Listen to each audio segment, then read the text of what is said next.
পারে না, কারণ বাংলাদেশে বড় বড় প্রভাবশালী কিন্তু রাজনৈতিক দল রয়েছে। তাদের সামনে টেক্কা দেওয়া, তাদেরকে হ্যাটট্রিক করা, তাদেরকে পিছনে ফেলে সামনে এগিয়ে চলা, অনেক সময় দেখা যাচ্ছে যে ছাত্রদের নেতৃত্ব দেওয়া আর রাজনৈতিক নেতৃত্ব দেওয়া কিন্তু দিনারাত পার্থক্য। এটা কিন্তু এটার সাথে সামঞ্জস্য নয়। সেই প্রেক্ষাপটে বিবেচনা করে যখন দেখা যাচ্ছে যে রাজনৈতিক অঙ্গনে তারা কতটা টিকতে পারবে, তারা কতটা থাকতে পারবে, সেটা কিন্তু দেখার বিষয় রয়েছে। আর একটা বিষয় হচ্ছে যে তারা এখন যে যতটা জনপ্রিয় আছে, যতটা শিক্ষার্থীরা তাদেরকে এখন ভালোবাসতেছেন, তাদেরকে স্নেহ করতেছেন, তাদের ডাকে সাড়া দিতেছেন, সেটা কিন্তু রাজনৈতিক দলে ঢুকলে কিন্তু সেভাবে সাড়া পাবেন না। কারণ পাবে না, বাংলাদেশের তরুণ প্রজন্ম এবং শিক্ষার্থীরা কিন্তু রাজনীতি পছন্দ করে না। তারা পছন্দ করে কি, তারা পছন্দ করে যে শিক্ষার্থীদের এমন একজন প্রতিনিধি থাকবে সবসময় শিক্ষার্থীদের যে মনের সুখ দুঃখের যে কথা, শিক্ষা ব্যবস্থা নিয়ে, ক্যাম্পাস নিয়ে, বিশ্ববিদ্যালয়গুলো নিয়ে, স্কুল কলেজগুলো নিয়ে সেটা কথা বলবে, তাদের দাবি দয়া পেশ করবে, সেটা রাজনৈতিক অঙ্গনের বাহিরে থেকে।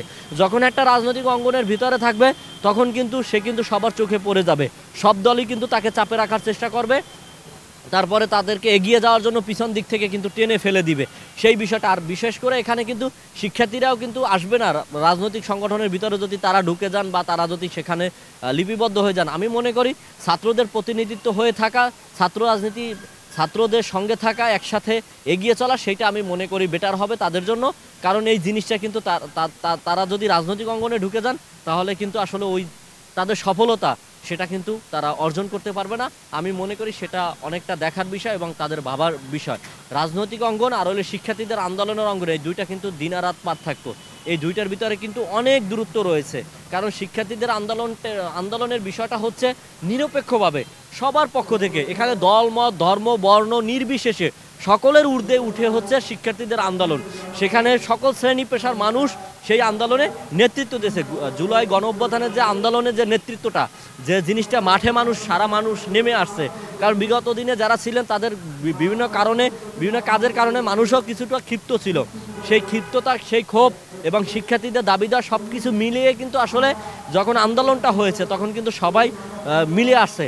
তো সেই আন্দোলনের পরে সেই নেতৃত্বের জায়গা আর এখন রাজনৈতিক দল খুলে কিংবা দলে যাওয়া সংগঠনে, সেটা কিন্তু দিনারাত পার্থক্য। তখন কিন্তু সবাই সাপোর্ট দিবে না। কারণ জুলাই গণ অভ্যুত্থানের আন্দোলনে পুলিশ বলেন, সেনাবাহিনী বলেন, র্যাব বলেন, দুজন এখন বর্তমানে উপদেষ্টা, তারা যে এই রাজনৈতিক অঙ্গনে আসবে সেটা কতটা গ্রহণযোগ্য সেটা হচ্ছে সবচেয়ে বিষয়।